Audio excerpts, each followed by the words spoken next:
Welcome to Nerd and the Noob, episode 45, Con Talk.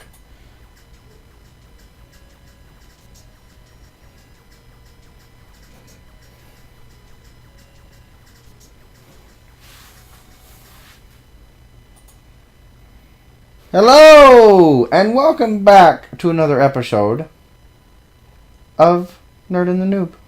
Hello, I am Michael. He's the noob. My name's Greg. I'm the noob. As you can tell, I can't currently talk completely. So welcome to our con talk. This weekend was Comic-Con in San Diego, and it was also for us. It was also we went to PlayOnCon. It's a local convention down in Birmingham, and we had a great time. I have almost no voice, so I'm going to apologize ahead of time. And if you can't feel the energy in the room, you're probably in the right place. Yeah.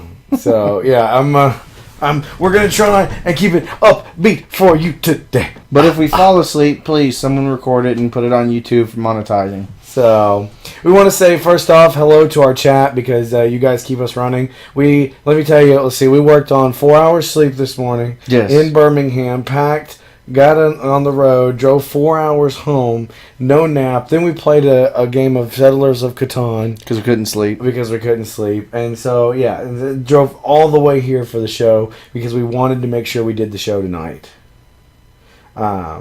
So, I just wanted to say that. I do want to say hi to a couple of new viewers. We've got M4RC97. I don't think I've seen you before. And Faum. We met him down at PlayOnCon, and apparently they're at dinner and can't watch right this second. So, on that, what we're going to do is if you're new to the show, this is just us that we talk about nerdy news, things that interest us in nerd culture, whether it be comic books, whether it be HBO TV shows, whether it be, whatever. If we think it's good, we're going to throw it in there. It may not necessarily be nerdy, but damn it, we don't care. Exactly. So, yes. PlayOnCon talk. Let's see here. We gamed more than any we ever have. Let's see. Sunday we did for about, 9 hours? No, not Sunday. Saturday. Saturday we gamed for about 9 hours. So in front of you, if you're watching live or if you are watching YouTube, you see in between us this time are some games. This is our swag from the show. This is what we ended up with. I have more swag somewhere. Game-wise. Got. Up at the top, you've got Settlers of Catan, I have won 4 games out of the 4 that have been played on this on board. this set. He's a shark, and I'm going to kill him eventually. Love this game. Absolutely love it. A surprise was the DC Comics... What is it called? It's called the card building game. DC Comics deck building game. I'm sorry, not card building. Super surprised that it was really fun. Yeah. Very fun. And in the front, you should see 3 Flux games. Some of you who may have watched Tabletop before, watched Will Wheaton and his friends do one called Star Flux. These are almost the same game, just different themed versions. We got Monty Python, we've got a Back to the Future version, and we've got Pirates. So this is what I'll say about the Flux games, because I'm not a sit-down RPG gamer, board gamer very often. Now, I know I've played Catan, but that was an addiction that's newly created. If you just want to have something that you can play with the family that's pretty good, that's easy to learn, I would suggest the Flux games. They're very, very, very easy to play. To answer Shihan, no, we don't play HeroClix yet. So much involved in that game. By the way, in case you wonder who Shihan is, we have, like I said, we have a running chat going because this is a live show, and so we may break in and talk to the chat. Let's see here. We did a lot of late night swimming, drinking. You drank. I still don't drink. Here's the one that got me. I got really drunk the first night. The first night, but we hadn't eaten in like 14 hours. And so we ate pizza. I lost everything. All of my drunkenness just disappeared. And you never really got it back. No, I didn't. But the next morning I woke up with a hangover. I was very pissed off about that. Saying hi to Clyde Frog in the chat as well. Clyde Frog is the guy who... And what's up, Virgil? ...played all of these games with us along with FileMate all weekend long. Let's see, what else did we do? So, like you said, pool. We went to a couple of panels, and these panels were like, we went to Minecraft panels because that's what we like to do. And so we talked to, really it was just a reason for us to go and hang out with friends. Yeah. But we met new people doing the card games and that kind of stuff. So it was a lot. A couple of our friends from Canada came down. Oh, dude, where's my syrup? One of our Is friends, it in here? it's in there. Is it in the other room? Yeah. I got one of my friends brought me a thing of maple syrup, pure maple syrup from Canada. So y'all can kiss my. Then we got Bitburner from California. Yeah. Let's see here. Got to meet the Shaft guys again for another time. Got to meet some people we never had before again, and I'm telling you, pool time. see one or two that we had weird. never seen. The game room was incredible. It was at this PlayOnCon was at a summer camp, a 4-H camp. Yep. So it was big party dorms, and it was all us. We could do whatever the hell. Man, I was walking around with beard all the time. Yes, Shan, we are going to go over some of the identities. We have to pull yours up. It's kind of long, so we're going to go over some of it and let them read the rest of it. Let's see what else. I think. You know what? I think that's good for POC Talk. We had a lot of fun. There was anything else? So they have this presidential election for PlayOnCon president every year. Yep. And this one guy, El Presidente, he's been doing it for like 3 years, trying to win. So this year, I say it in air quotes. The person that won was not actually a person. It was a piñata who had a valid ticket for PlayOnCon. So the guy went and paid $60 for another ticket for this stupid piñata. And the got president. Won president. El Presidente has not won for 3 years. He has not won for 3 years. I feel so bad. He's exuberant. I cannot believe a freaking Iron Bartender was cool. What we watched. Yeah, watched some hypnotism. That kind of stuff. Going to Bitburner's rave. Listening. Bitburner is a Minecrafter. He does chiptunes. Most of them are solely based on video games. Video game sounds, and it's awesome. If you don't know, find him on YouTube. What is it? Minecraft. Or just go to Bitburner. Or go to Bitburner. Search Bitburner. And check him out. There's a huge list of people. I just realized something. For the first time in the show, the people that can't understand who's who when we go back and forth, will know who's who this time. Because I totally sound like a gruff, sexy guy. And if anything else pops up, I think we'll remember it. I'm just trying to think. So we drove in Thursday. Yeah. We met friends. We hung out. I got drunk.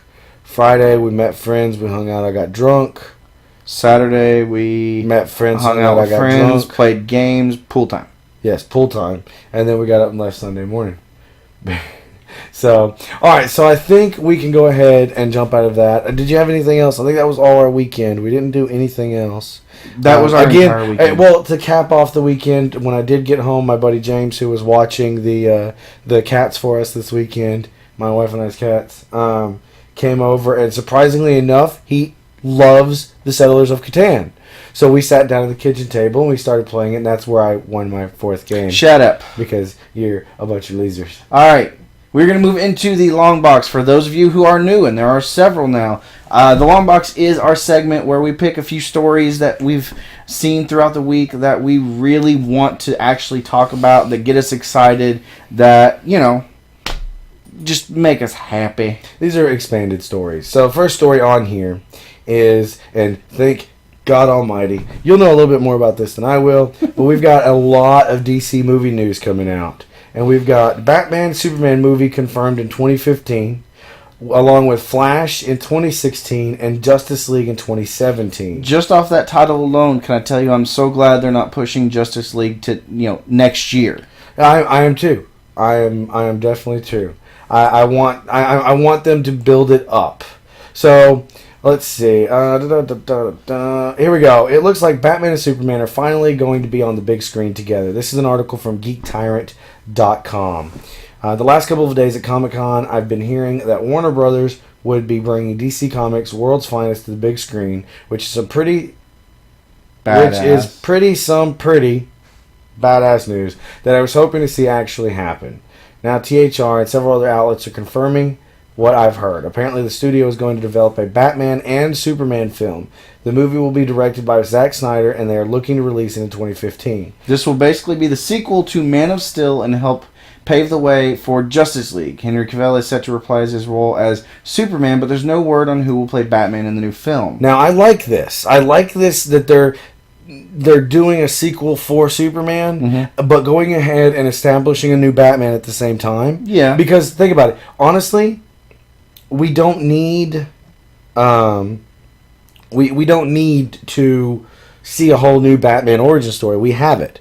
We have the origin stories. We just need another Batman. So this gives them a good excuse to pepper in a new Batman. Definitely. And I mean, to be honest, those of us that are our age that have watched the Batmans through the 90s and 2000s, we're used to Batman changing every few years, that kind of stuff. The studio also has set tentative plans to develop a Flash movie for 2016 and Justice League for 2017. As we already reported, the movie will be written by David Goyer. Wait, isn't he the guy that wrote Zack Snyder? He wrote part of the Batman movies, I believe. No, I think he wrote Man of Steel. I may be completely wrong. Then the last part of this says, I really enjoyed Man of Steel regardless, I think it's the last part, of its issues. I'm incredibly excited to see World's Finest inspired film. Batman and Superman on the big screen together is going to be epic. Now, scroll back up to the picture. I want to point out something. Nope, go down. Okay, see, you read another article that had a quote that was a line from a Batman-Superman thing. I'll have to find it. And what it is they're talking about this quote is going to be the basis for the Batman and Superman movie. Right. And if that's true, the quote was from The Dark Knight Returns from Frank Miller. So they're going to use an older Batman? Is he older? Is the I mean, in that he's old. No, they said it was inspired, not it's. Well, what it is it's Batman taking on Superman, and for those of you who haven't read it, spoilers because it's old. Right. Batman can handle himself with Superman given the right stuff. Right, agreed. Alright, so this is the article I think I found. Let me see if the quote is in here. No, this is just the official logo. Give me a minute. Go, keep talking. I'll see if I can't find it. It's also said that this version will tackle repercussions of what Superman did. Yes. I swear I wish I could find this freaking article. It was on one of the Twitters I was looking at. Find it! Keep telling us what you know about it while I look for it. Well, I mean, the Frank Miller thing, if it's inspired by it, they could use... There's probably like 5 or 6 different stories in that story. Okay. I mean, they did the animated series, they broke it up. Alright. They broke it up into 2 parts. What is this? What do we got here? /film.com. This isn't it. I'm looking to see if we can find that stupid quote. This is a press release. I swear to Lord. I swear, I'm going nuts. Go out there, see what you can find on it. If that's the case, I'm totally down for it. Right.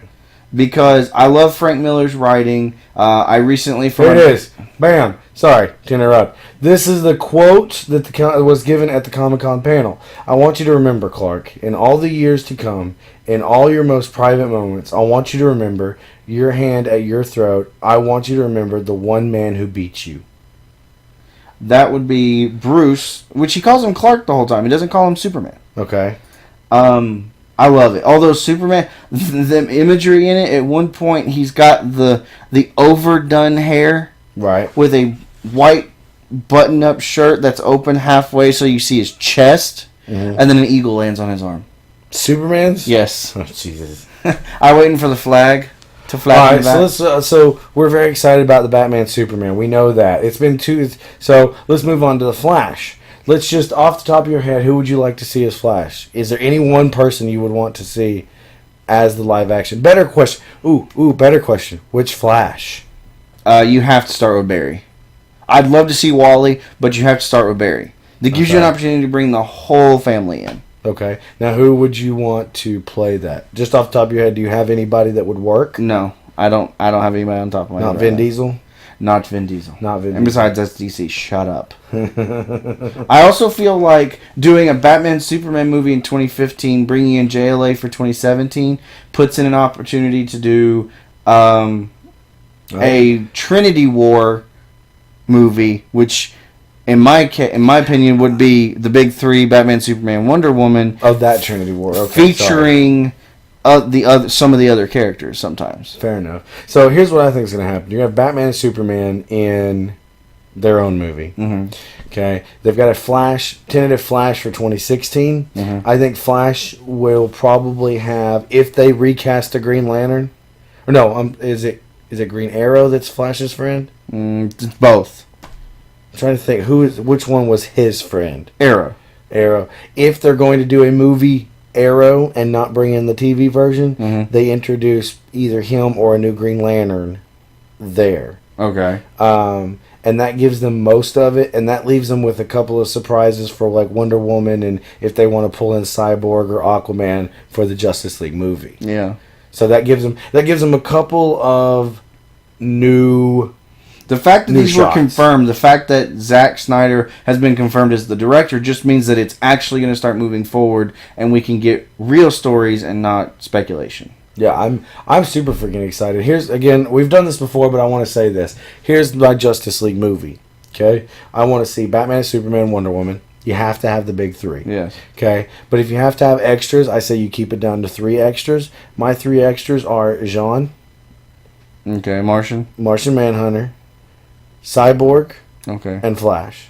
Okay. I'm good with leaving everybody else out until maybe a round 2 if they wanted to do that. Mhm. Then you bring in somebody like Aquaman. Green Lantern, Aquaman, Green Arrow, that kind of. You get those things going.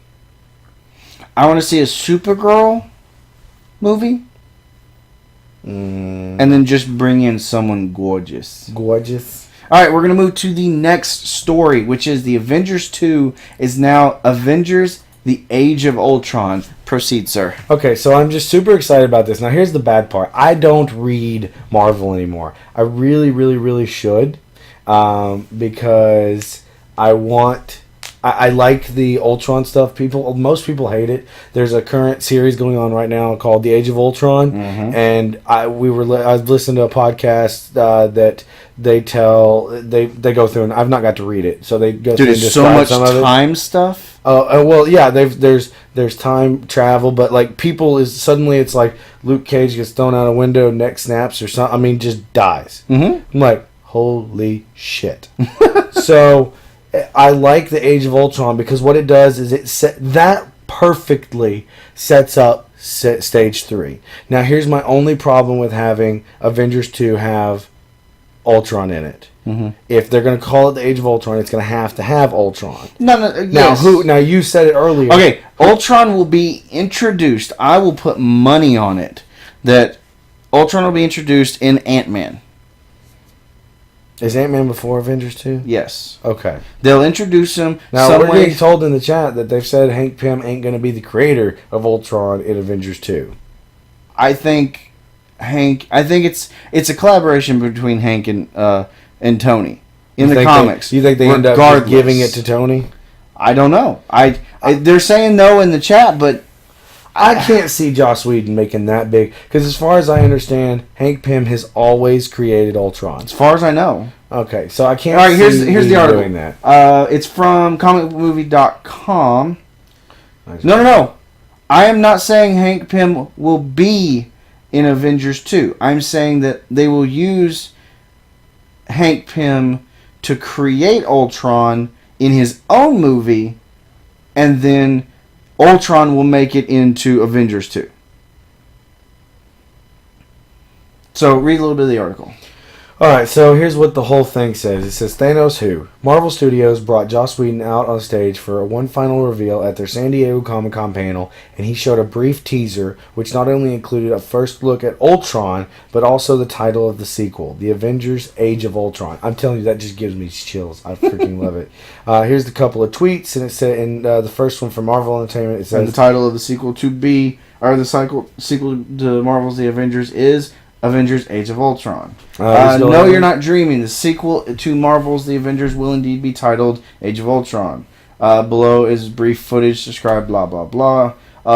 As you can see yourself, Ultron was revealed. What this means for Thanos is unclear, but it could be that the studio will introduce him in Guardians of the Galaxy and then have him face off against Earth's mightiest heroes in the Avengers 3. Needless to say, this raises some very interesting questions. Will Hank Pym, Ultron's creator, be introduced in this movie ahead of Ant-Man, for example?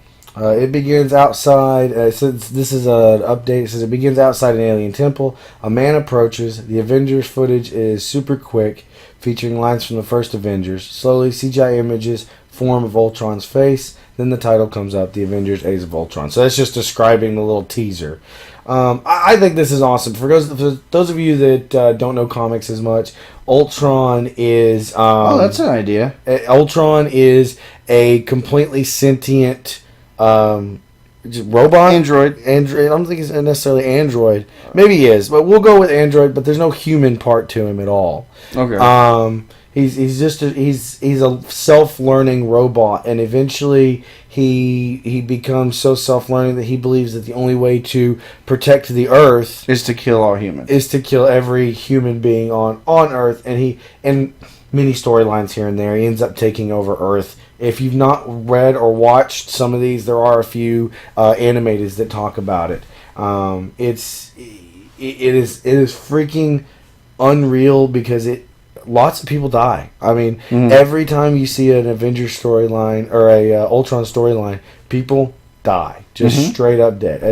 Granted, it's comic books, so everybody always ends up coming back anyways. Talk about anticlimactic sometimes. But we wanted to get that out there that, for those of you that are expecting the next Avengers, this is what you have to look forward to. Another article I read talking about Thanos is, like they said, that Thanos is looking to possibly be the main bad guy in Guardians of the Galaxy, which I'm cool with. Guardians of the Galaxy and Thanos kind of seem like they fit together a little bit. For now, more. yeah. So, are we getting typed at? It's we just got an update. Seriously, breaking news. Check this out right now. It's about A2 and Age of Ultron. We're going to go look at another article. Josh confirms that the movie shares only a title with the comic book event and will instead be a totally original story. However, it won't feature Hank Pym, and it sounds as if he will be a creation of Iron Man's. Hawkeye is also set to have a much larger role in the global sequel. Okay, I'll give him the credit on it, because to be honest, Avengers is not the original Avengers anyways, if you think about it. I mean, so what they're talking about is, like I said, the current stuff is there's an Age of Ultron, lots of people dying. He's not going off of that. I don't agree with it being Iron Man's. Now, what may end up happening is it starts out as Iron Man's, but Hank Pym gets a hold of it, tries to fix it, and it screws up. I mean, according to this, he won't be featured at all. I thought Ant-Man was coming out before Avengers 2. Here's the rest of this article, so we'll try to get through this quick. Marvel caught up with Joss Whedon. What follows is my own transcription of their conversation, as it has yet to be released officially after airing just moments ago on their live blog. At the San Diego Comic-Con to talk all things The Avengers Age of Ultron, surprisingly, the writer and director revealed a lot more than any of us have expected. After saying that he always wanted to use Ultron as the villain in a sequel, Whedon would go on to clear up some misconceptions that the title has caused. Well, this is a quote. Well, because there was a book called Age of Ultron quite recently, a lot of people have assumed that is what we are doing, but that's not the case. We're doing our own version of the origin story for Ultron. In the origin story, there was Hank Pym, so a lot of people assumed that he will be in the mix. He's not. We're basically taking the things from the comics for the movies that we need and can use a lot of stuff has to fall by the wayside. Okay. So if Hank Pym doesn't create Ultron, who does? Well, Tony Stark seems to be the most obvious candidate, especially after Iron Man 3 showed that he had managed to create sentient versions of his armor. They weren't sentient. They were robot-controlled. Quote, we're crafting our own version of it where his origin comes more directly from the Avengers we already know about. It's a little bit darker than the other film because Ultron is in the house. There's a science fiction theme that wasn't there in the other one. Ultron is definitely something that evolves, so we're going to get together a couple of different iterations. Nothing can be translated exactly as it was from the comics, particularly Ultron. Finally, he asked about the scale of the movie and which character he is most enjoying writing, and revealed. It's very much a global Avengers film. A lot of the movie has to do with their place not just in America but the world. Part of the fun for me definitely this time around is writing Hawkeye. He did get possessed pretty early by a bad guy and had to walk around all scowly for most of the movie. So now it's nice to actually have the character there and see him interact with the other guys. I like the comments. I'm a little dubious. I mean, God forbid, it's Joss Whedon. He's not going to screw much up. If anything. So I give him the credit on that. So as this develops, we'll talk more about it. But Avengers 2 is years down the road, so we'll get lots and lots more news as time goes by. And as long as we're still here, we'll keep letting you know about it. Last story in the long box this week is Apocalypse to be the next big thing in the X-Men universe? ? Alright, as soon as the story comes up. This is from UnleashTheFanboy.com. It starts by saying, we've debated this rumor for a while here at Unleashed Fanboy, but now that San Diego Comic-Con has arrived, we finally nabbed a quality source on the subject. Apocalypse, that massive blue and gray genocidal baddie of mutant fame, will play a huge role in Fox's expanded X-Men universe, according to our source at the studio. We had a chance to speak with her before the craziness of San Diego Comic-Con gets into full swing this weekend. This is what she said.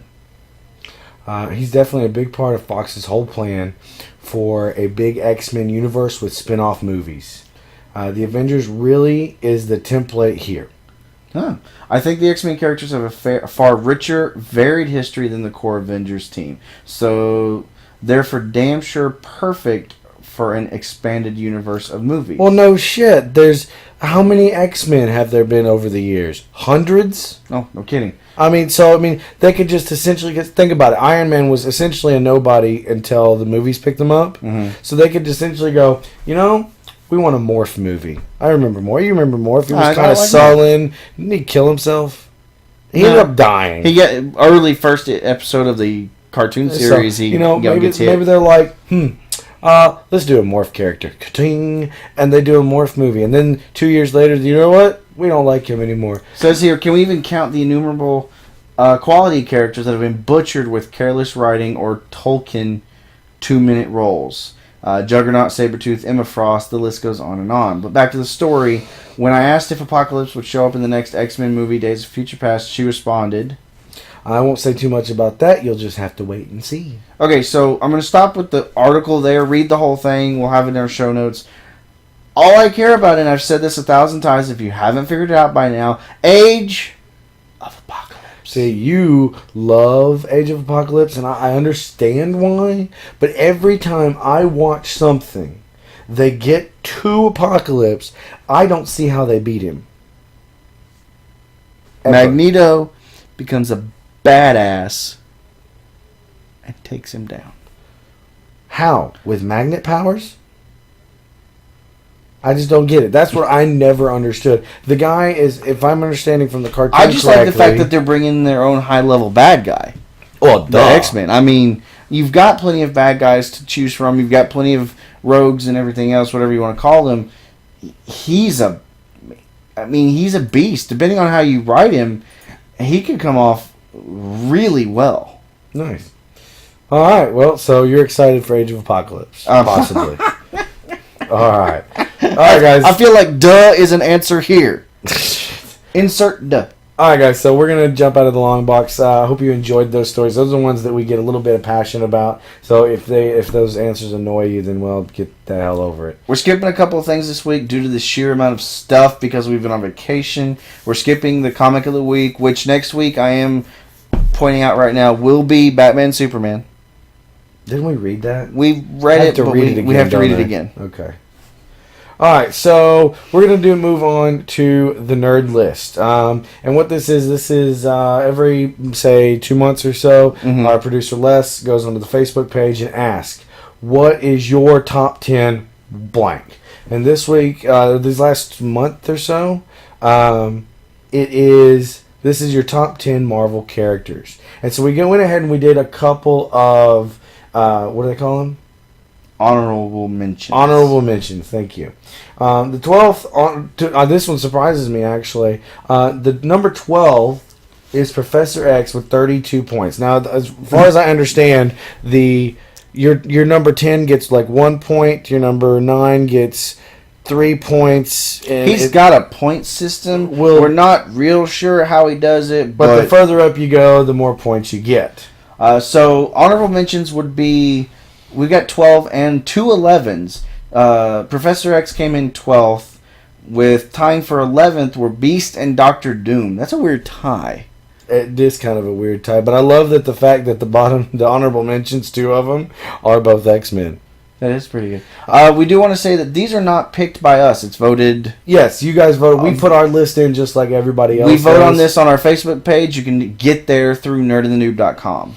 I absolutely love doing these because it lets us know what people like, so we can actually go and, if we thought about it and had that kind of forethought, then tailor some stuff to it. We could tailor to people's stuff. We could just be kind of like that. Okay, you know what we could do? The next Marvel comic we read could be the number 1. Okay. So starting with number 10 now, since we got our honorable mentions out of the way, Venom. With 35 points. Your boy is way down the list. Well, he was like number 6 on mine. Or something like that. I can't remember. I love me some Venom, though. Yeah. I need to read the new one. You need to get me a trade. What? No, because you can find them easier. I mean, you need to find me the Flash Thompson stuff. Okay, I'll see what I can read some of find. that. Number 9 was Magneto with 39 points. Now, see, he was my first one, so I'm very sad he's that far down. Nice. And again, this is an Age of Apocalypse thing. Okay. But that Magneto, the good guy Magneto, the powerful, powerful presence and everything, love that character. All right. Number 8 was Punisher. I didn't even vote for him. Actually, he wasn't even popping into my head. He's a good character. And he got 40 points. Anti-hero. Number 7 was Deadpool with 81 points. I think he was like my 3rd or 4th. I'm surprised he's that low down, considering how popular he is right now and how much everybody talks about him. I'm enjoying me some Deadpool. Number 6 is Thor. The next few actually make sense.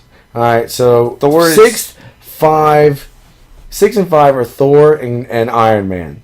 Okay, they're not split by too many point differences. Thor got 107, Iron Man got 125. With the Avengers being in everybody's brain, those two are bound to do it. Number 3 is Captain America. I forgot number 4. Try that again. Number 4, sorry, is Wolverine with 128 points. So I'm surprised he's that high. Really? I really am. I'm surprised he beats out some of these characters. Well, no, I think people like Wolverine, they've been in the forefront of Marvel for so long that's one of those ones people grew up with. So even if they don't like him right now, he's usually in the top 3. Yeah. So. Okay. Number 3, as I said, Captain America. With 135 points. Getting up there. The last 3 are pretty close to each other. I'm actually surprised by the number 2. Maybe.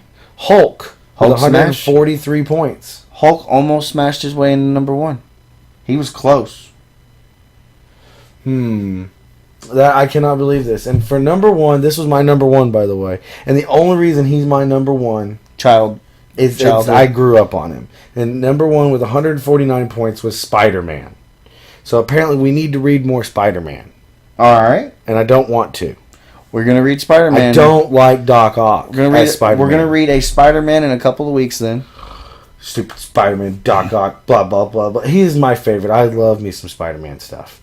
Cannot help it. I just absolutely love it. Here's our point system. First place gets 10 points. Second gets 9. Third, 8. Fourth, 7. Okay, so it's pretty numerical. Fifth, 6, 5, 7, 4, 8, 3, 9, 2, and 10th, 1. So, yeah, it's just flip it on in. Still, not bad. It's a good system. I like it. These are good points.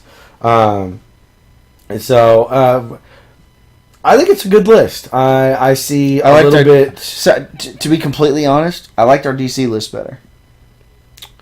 And I don't know why. No, I can see this. Now, see, here's my thing. Like, 2 and 3, I don't care anything about. Hulk and Captain America. I don't, except for the Avengers. You're going to get cursed out by the producer. I know. Except for the Avengers, I don't like Thor that much. I love Thor now. He bores me to death. Love me some Deadpool. Punisher, I can take or leave. Mm-hmm. Magneto, I'll agree with you when they get him in the comics, and he's not the ancient Magneto, but he's Magneto. He can get pretty powerful. And Venom, for me, that goes along with Spider-Man. If you can't have Spider-Man without having Venom, that's that bad guy. It's just there. So I think that was good. There's our list. Well, keep an eye out. We will announce our next list in probably a month or so. Maybe. I don't know. We'll see what it is. Moving on to Noob Versus. Every week, for those of you who are new to the show, every week Noob Versus is where we randomly pick fictional characters and throw them against each other. Fight to the death, however you want to do it. Last week was half human, half animal. And this is a lie. I want to point out immediately that I know somebody cheated on this. Because there's no way... It couldn't have actually been me because I've been out of town with you. There's no way we get this many votes. I'm sorry. We average somewhere between 30 and 50 votes a week. Okay, so Killer Croc... Oh, no, let's start it this way. Six-armed Spider-Man. That was who I picked, right? Yes. He got what I consider to be a respectable 9 votes on a slow week, right? Yes. Okay. How many did Killer Croc get? My boy with the crocness... got 129. Are you shitting me? For God's sakes, I want to know if we were either hacked or what 2-year-old kept hitting the button. A very intelligent 2-year-old, obviously. 129 votes. Wait, on top of that... I don't know that I know 129 people that even like Killer Croc, let alone know him. See, I can't even express what I'm trying to say here because now my voice is cracking. All right, we need our 129. We need our new versus producer. He's going to throw our topic for the week into our chat, and then we will randomly select people. If this happens again this week, I swear to God, I'm going to track somebody down. He's going to lose. I will find somebody. This is 3 in a row. Bite me. I passed puberty years ago. Y'all suck. Okay. We're going to skip the new one this week because of everything else. He was not prepared because we told him to. So we've got a lot of stuff, so we're going to skip in it. Next week we'll come back with new Noob Versus, kind of give us a week to get through it. So. Next up is our Lords of the Swords finale. So we've been running this for how many weeks? Like a month? Mm-hmm. Last week was Snake Eyes versus Deadpool. Deadpool took it out 15-4. See, that's a respectable number. For our show, yes. For our show. So the Lord of the Swords ends up being Deadpool, which just so happens... the fourth wall breaker. He is in our Marvel Top 10. He is. So I think it all makes kind of sense. And you know what this means? Ryan Reynolds needs to be Deadpool already. Absolutely. I think that's exactly what that means. We should send these results. Stop making G.I. Joe and make Deadpool. Who's making G.I. Joe? Everyone. They all make G.I. Joe. They're making another G.I. Joe movie already. Oh, wow. So we're going to move on to the coming attraction. We've taken out, again, we're kind of cut the show because we're exhausted. But the coming attraction, we did want to promote that next week we should, unless, something happens, we should be going to see Wolverine next week. So we're going to have a Wolverine probably / X-Men themed show. Not sure how it's going to work yet. Depends on how much information we can find. If you listen to the Superman one, we had all kinds of information and everything. So we'll see how it goes. But next week you should be seeing at least a few Wolverine reviews. That reminds me, guys, if you're listening to this and you go see it, please send us your review. If we end up getting 5 reviews from viewers, then I'm not putting a review up. Neither will I. I'll go, I liked it, I'd like this, I like that. Boom, bang, boom. Let's go with the reviews. Fair enough? Fair enough. Moving on to the short box. Starting at the short box is a segment we do where we load it up with as much stuff as we possibly can, blow through it as quickly as possible without missing as much as normal, and just stuff that we thought was interesting but we didn't want to bring to the forefront, to the top of the list. So the first thing up is more characters confirmed and plot description. This is our X-Men movie news. Yeah, and by the way, for those of you that don't realize what it takes to do these kind of shows, we probably cut another show worth of stuff. I think we probably cut 40 minutes or more worth of news just out of the short box, and that's not counting cutting the Noob verses, cutting the coming attractions, and all that. We cut the comic of the week. We cut all kinds of stuff because we try to keep it. We're trying to rein it in and keep it somewhere between an hour and a half. So okay, let's see here. We've got a couple of announcements for who people are going to be in X-Men Days of Future Past, and this is from Vulture.com. See if we can just find some bullet points here. Peter Dinklage will be playing Bolivar Trask, known to most comic book readers as the creator of the Sentinels. I'm actually excited about this because I am really excited I can see I can see him being a good bad guy. And then who is the other one that we've got on here? Josh Hellman looks like he's going to be cast as playing a young Cyclops. Oh, okay. Oh, no. Hellman will be playing a young Bill Stryker. Oh, yeah, I'm sorry. The primary antagonist role that was filled by Brian Cox in X2, X-Men United. So that's kind of good. I'm very excited. I don't really care about the young or the Trask thing as much. Really? Not the Trask. Everybody loves Dinklage. I mean, not Trask, the other one. Oh, okay. My brain is frying a little bit. The younger Stryker. Yeah, I don't care about Stryker as much, but Dinklage is awesome. Like, I watch him in Game of Thrones. Amazing. So we're getting people in the chat saying something about 2-hour super show would be awesome. When we have sleep, such things will be planned. I can do a 2-hour show. We could always do one in 5 episodes at number 50. There we go. We'll do. There you go. You heard it here. God help me, I'm doing this, aren't I? We're going to do a 2-hour show on episode 50. Moving on to the next story. Blah. Let's see. Moving on, we've got Jackman confirms X-Men Days of Future Past preview after Wolverine movie. So the short and sweet of this story is make sure you do not get up after going to see the Wolverine because you will get Days of Future Past spoilers. So here's some of the article. For a long time, one of Marvel Comics' most successful comic book series were the various X-Men titles, which in 2000 were turned by 20th Century Fox into an equally it was successful, if not critically series loved. Of movies. One of the breakout stars from the series was one Hugh Jackman, who did such a good job bringing the Canadian berserker Wolverine to life that the character was eventually spun off into 2 of his own movies, including the upcoming Wolverine. So let's see, what do we got here? So I'm trying to see. Oh, here we go. Jackman also used the opportunity to reveal why people won't want to run straight to the bathroom once the credit rolls at the end of the Wolverine. Quote, if you stay on after the credits, you get to see a nice little preview for Brian's next film. So look, there's an interview. Look for the full interview with Jackman before the Wolverine opens nationwide in 2D and 3D on July 26th. So, and this is from Superhero Hype. Now we're going to move on to some gaming news. The next PlayStation controller is going to detect sweat. Okay, we have no idea what this is. We can read this. Go for it. Forget about reading facial expressions. The next big thing in consoling is sweat. This is from Yahoo, by the way.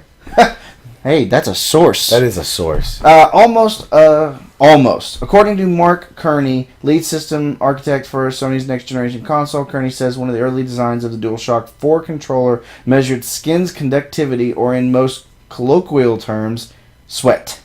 Sweat equity. I don't know where you are. To detect a player's emotions. Exactly what it would have done with the information can only be guessed at today, since the company abandoned the idea. But it does indicate how thorough the company was with its research and designing new PlayStation. So just real quick, and then we'll go to the next story. Do you think this is like a version of saying your hands are sweaty, you're palmy, you're blah, blah, blah, you've been sitting here for an hour, game paused until you don't come back for 15 minutes? That's cool. Do you think games will eventually get like that? Does it say won't they're allow actually marathons? doing this? No. So, my bad.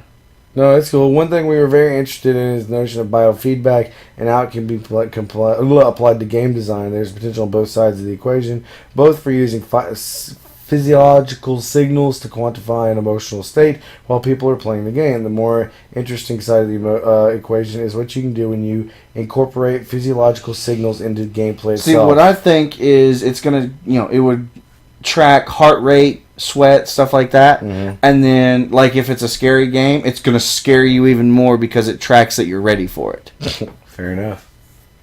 Last up in our gaming news, Angry Birds Star Wars Dose is coming in September. This was found by Lily Hamilton. After the success of the first Angry Birds Star Wars game, which focused on the original trilogy, Rovio and Lucasfilm have confirmed plans for a sequel, which will cover the prequel trilogy. So inherently, we will be disappointed, but people will still love it. Sorry, don't make me laugh so much. After the Angry Birds Star Wars was a blockbuster hit for us in Lucasfilm with over 100 million downloads since its release. We are thrilled to be able to introduce the exciting next chapter in the Angry Birds Star Wars saga to our fans around the world. Some of the most amazing character additions are versions of young Anakin, Mace Windu, and Darth Maul. I'm sorry, I want a Darth Maul bird. If he does not spin around like a helicopter and take out some piggies, I'm done. I will delete the game. Yeah, you gonna play this one? I don't know, you just make me laugh. See, I played the first one, but it used to piss me off because I could never beat that one level where you had to shoot like around a planet, and it was pissing me off. So, yeah, no, I'm good. I will probably play it if it's free, because it's always free on the Androids. It's always free. Our next story was also found by Lily Hamilton. She's been busy this week. No, shut up. I want this one. Okay, first of all, we called this. I'm pretty sure. If someone could find the episode number of this for this, I would be amazed, because I don't even know if I could find it. Go for it. Marvel wants Joseph Gordon-Levitt for Doctor Strange. Thank you, Jesus. Thank you, Jesus. Thank you, Jesus. This is from Geek Tyrant. As you know, Marvel is prepping their future film projects, and one of those is Doctor Strange.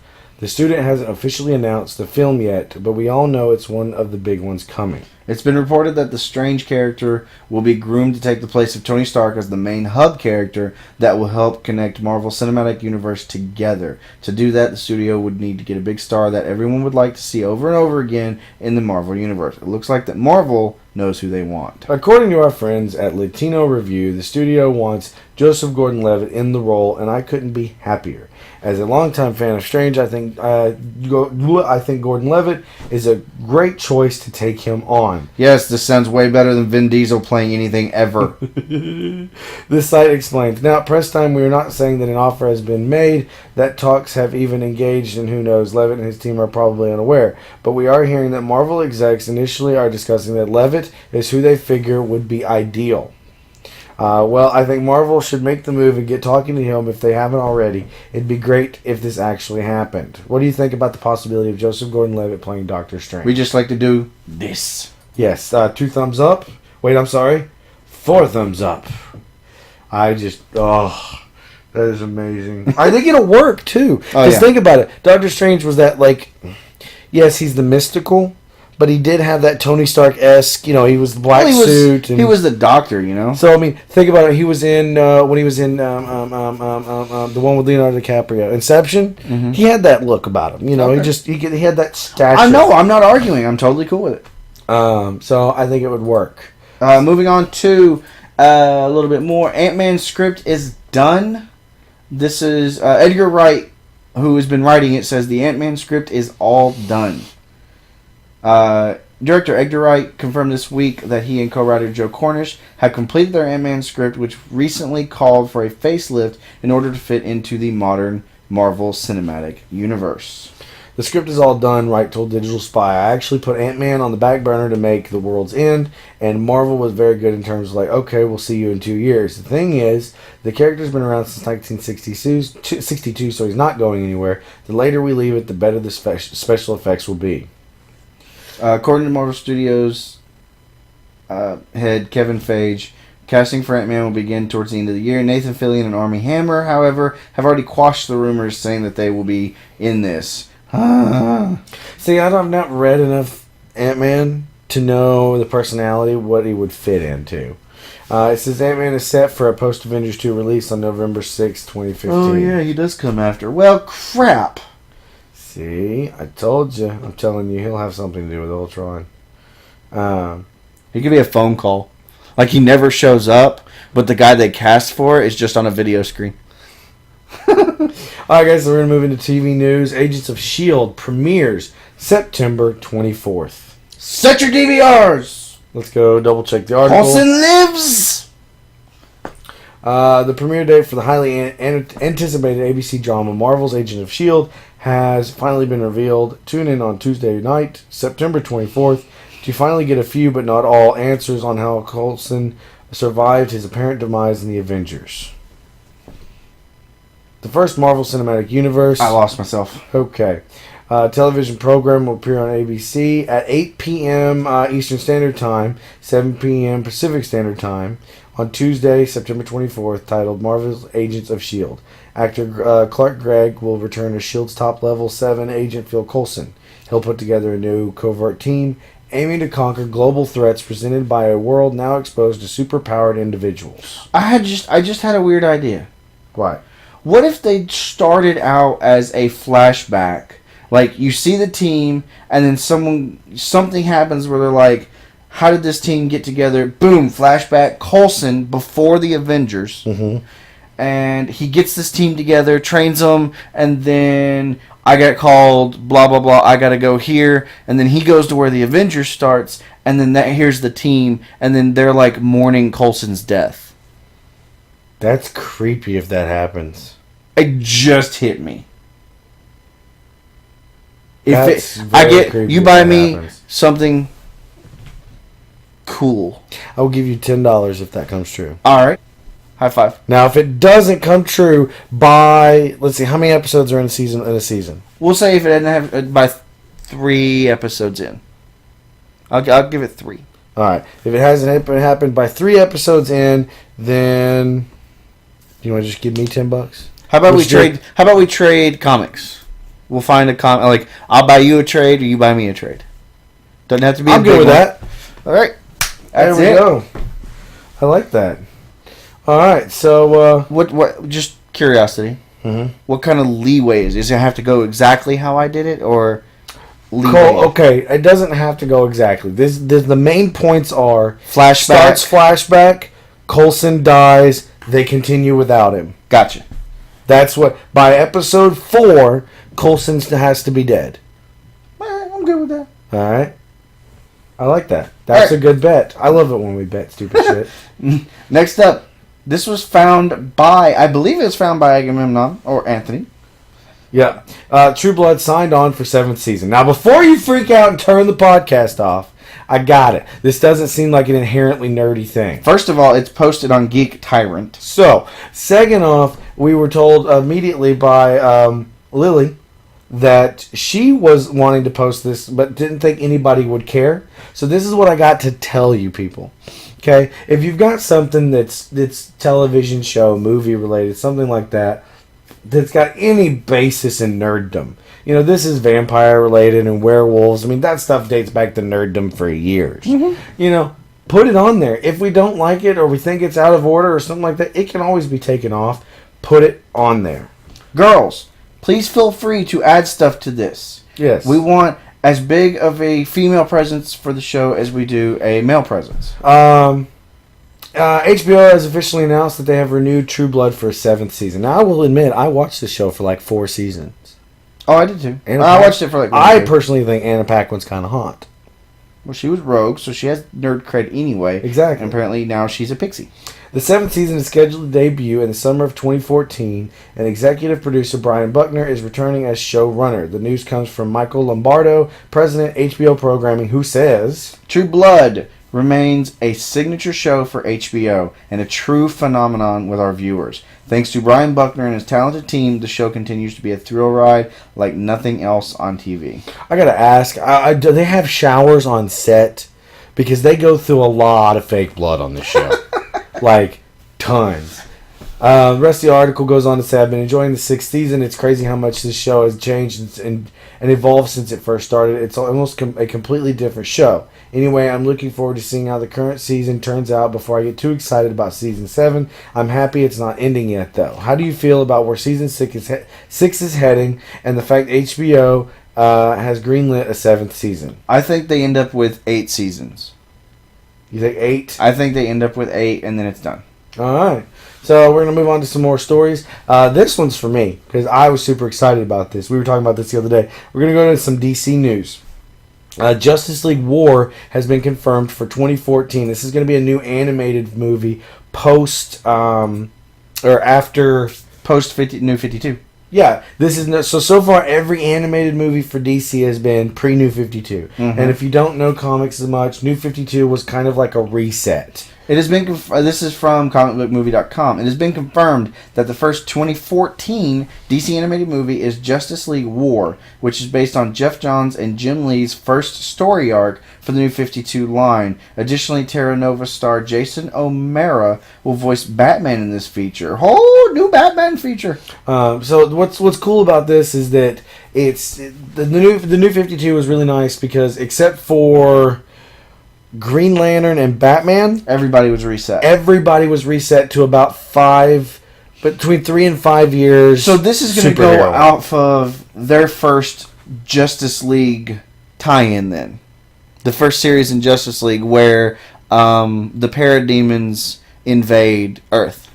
Okay. I like that.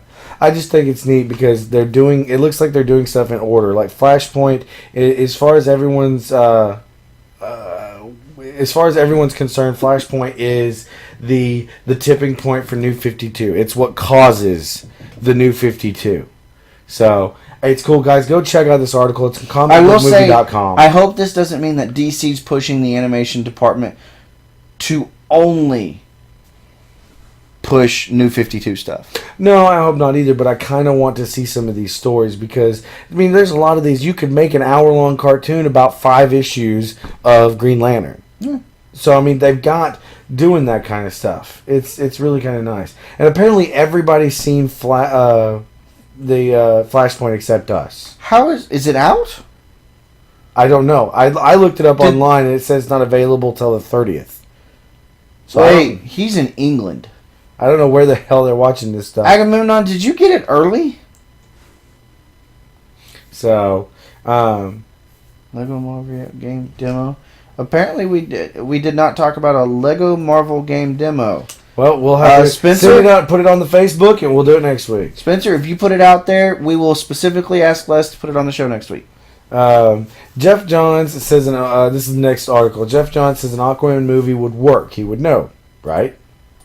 And yes, because he is currently This is because Aquaman. Jeff Johns is your man crush. He is totally my man crush.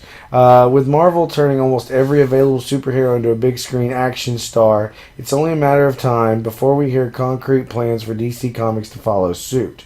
The comics company has successfully reestablished his two main heroes, Batman in Christopher Nolan's The Dark Knight trilogy, and Superman in Zack Snyder's Man of Steel. But for a Justice League movie, possibly modeled off the Avengers formula to work, more crime fighters from the pages of DC Comics will have to make their way to theaters. During MTV's Comic-Con Live, host Steven Smith sat down with the CCO of DC Comics, Jeff Johns, to see what he thought about the big screen potential of a number of unused heroes. One in particular, Aquaman, who got the fictional movie treatment on the television show Entourage, is among the superheroes that Johns would love to see come alive. I'd love to see an Aquaman movie. I think he's a terrific character. People know him. The world is amazing. Johns said. Working with Ivan Reis on Aquaman and later Peter Pelletier, the visuals are exciting. The characters are exciting. There are creatures. 90% of the oceans have never been seen by human eyes. Most of our threats come from space. But I also think that having threats come from the deep sea would be great to see. The success of Man of Steel almost guarantees a bigger cinematic universe for DC Comics, but as we saw with the failure of Green Lantern, nothing is a sure bet.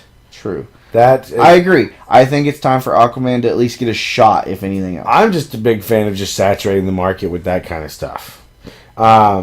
So, let's see. We're going to move on to... We got two more little sections in the short box. A little bit of Spider-Man movie news. Mark Webb says that Green Goblin will start out as Norman Osborn and move over into Harry, which I love.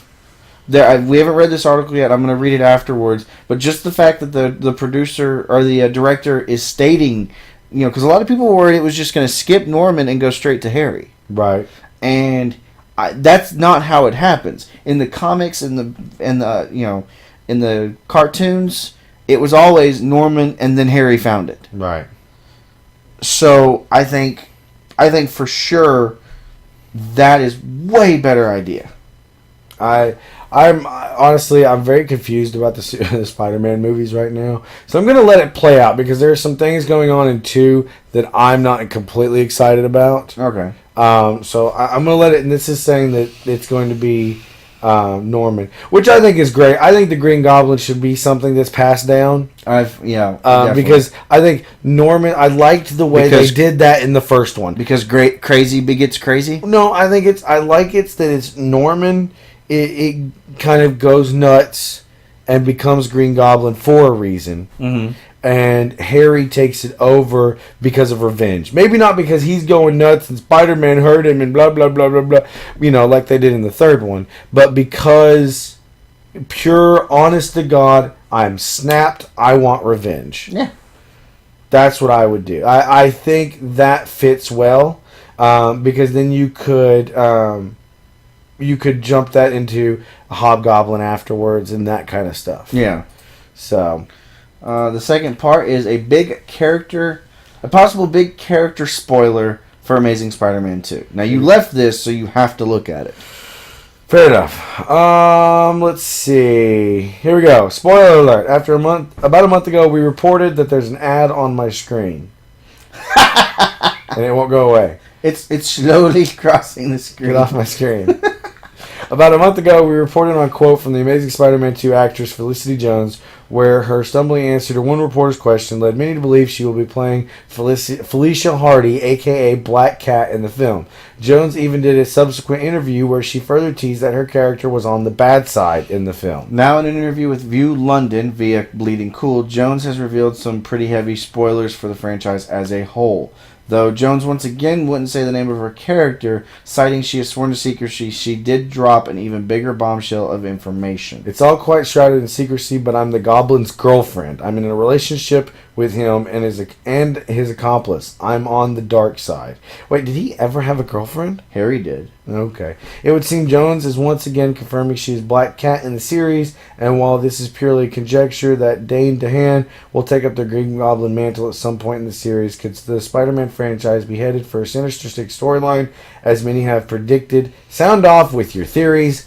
Okay, here's my theory. Oh my god, 6 bad guys in one movie would just be ridiculous. Not if done correctly. It's gonna be ridiculous. Not if done right. You can't focus on 6 bad guys. You don't. That's the thing. It's the Sinister Six. It's not 6 bad guys. It's the Sinister Six. They are a group of bad guys that come up with big plans. So it would be something like, this person do you does think this she part. ends up as a Sinister Six person, or doing like she does most of the time and crossing into like Catwoman territory?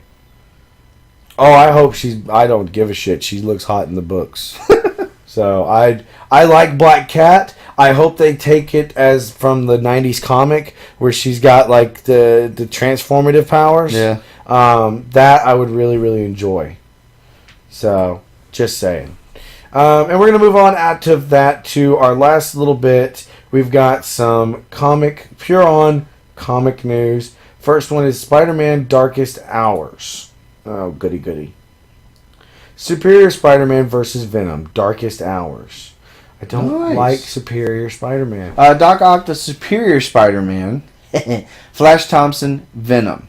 Meeting up for the first time in a mini Spider event, Darkest Hours, for 4 issues. Announced with a very patchy phone call with Dan Slott at the Spider-Man panel. Also written by Christos Gage and drawn by Humberto Ramos. Starting in November. So that's all it is. But I'm sorry, I think that's cool as hell. It's a cool looking art, and I like the premise. I'm just telling you, I do not like Superior Spider-Man. Because you don't like Doc Ock. I don't like... To me, Spider-Man, and I will say this till my dying days, Spider-Man is a nice guy. So Spider-Man is supposed to be Peter Parker. Drink. No, not necessarily. He can be the Mexican kid out of Texas. The Spider-Man, the clone. Ultimate Spider-Man. Ultimate Spider-Man? Is that him? Yeah. Or he can be the clone. I don't care. But he's got to be a nice guy. He cannot be this jerk. Just cruel, unforgiving person. I just don't like it. It drives me nuts. And so I've not read it since issue 1 of the new Superior. I know what I'm getting you. And the last thing is Heroes being continued in comic form. This was found by Dave Townsend. Let's see. Oh, and by the way, before I forget, those of you that sent me stories on Twitter this weekend, I saw none of them. I was in a complete dead zone for most of the weekend, so I apologize. If you want to reshoot them to me, we'll try to get them in next week. Dynamite Comics is teaming up with NBC to bring back the world of Heroes. Cullen Bunn, who writes stuff like Venom and the Fearless Defenders, will work with the publishers for the first time to expand the show's universe. Bunn will continue storylines for the characters who were still around after the 4th season of the show wrapped in 2010. Bunn says he was a big fan of the show when it first aired, and he's excited about the opportunity. I was drawn to a cast of characters with intriguing backstories and development, a setting boiling over with potential, and of course the exploration of superpowers in a real-world scenario. With this book, I have the opportunity to contribute to the mythology of the series in a way that will surprise readers. Additionally, the writer promises he'll shake up the hero storyline in a major way and believes no one is expecting what he has planned for the key cast of characters. That sounds good. Might have to catch up on Heroes and read it. Yeah, I like that idea. I just hope they don't try to make them look exactly like them. I think they will. I mean, think of Buffy the Vampire Slayer. They do her books. So, alright, so that is the end of the short box. That's all our news for the day. We're going to move on. Last week's question of the day wasn't really a question. We put out a website there for superhero.namegeneratorfund.com. And we wanted you to build your own superhero. So what we're going to do is we're going to try and read through some of these pretty quickly. Now, I would like to say, and I got to pick a favorite. I'm gonna. Spencer Sheehan, who is in our chat right now, he wrote out an article on his blog that was amazing. In fact, I thought about it, and I would love to go back and forth with him and turn that into a story. To turn his character that he wrote into a story. I thought it was amazing. I thought it was really cool. And I think it could be funny to do, and it could be entertaining to do. So Spencer, me, you, we need to talk, my friend. All right, so here's Spencer's. I'm going to read it real quick. His was, I was one of the... Oh, wait, did I miss a spot? His name was the Sensational Knight. And it is. I was one of the leading knights in the Legion of the Fifth Empire during the Middle Ages, where I swore to protect my people from the evils of the Black Magic, a group of evil wizards from unknown lands. They arrived a few months back and started terrorizing the villagers, so they created the Legion of the Fifth Empire to stop the Black Magic. We were highly trained in combat and handpicked by the Emperor himself. I was chosen to be one of the leaders of the Fifth Empire because of my extensive training in combat. I was a knight during the Great Battle of Edon, and I was a skilled blacksmith, which gave me years of free time to practice and perfect my sword skills. There was one more thing that set me apart from the rest. I possess a power unlike all the other knights. I'm indestructible. I found this out one day when I was carrying a sword freshly cut and I tripped on a rock that was left in my shop. I stumbled to the floor and the sword cut straight through my chest. I felt no pain, however, and I stood up and pulled the sword out. No blood emerged and the hole closed up instantly in front of my own 2 eyes. I was shocked to say the least. One night, the 5th Legion and I were battling some of the strongest men from the Black Magic. Suddenly, the leader of the Black Magic, sorry, this name is just funny, Mustafa Jones, stared into the sky and a storm cloud started to form. This wasn't a normal cloud, however. It was filled with green mist and lightning everywhere. All the knights retreated, even the wizards ran and cowered, but I stayed to fight Jones. Suddenly the storm came down and sucked in Jones, and then I blacked out. I woke up on a path made of something I wasn't familiar with.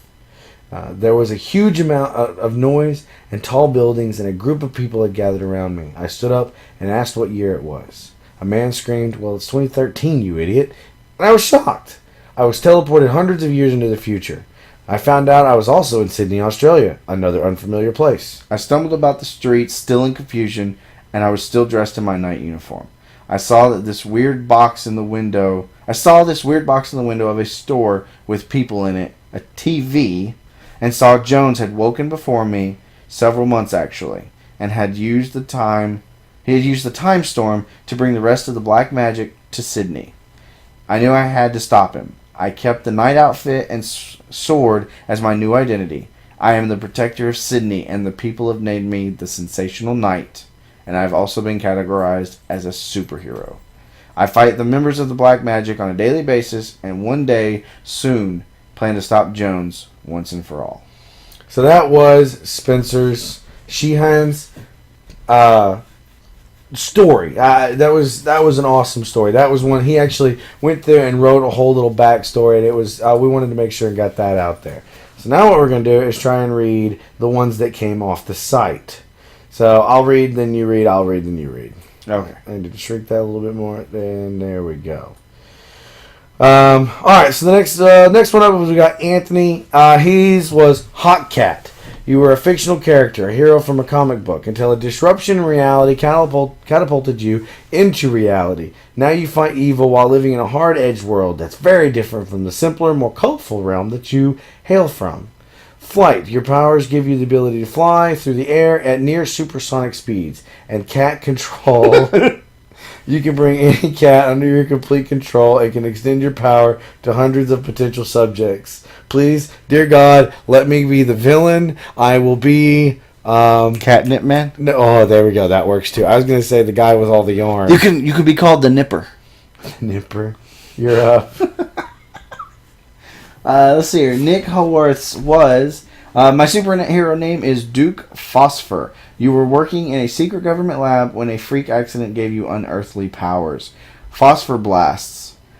Your powers give you the ability to create globes of superheated phosphor that you can manipulate and hurl as weapons. Now you protect Sydney from demon-possessed children while also battling the evil plans of Death Boy! I love the names.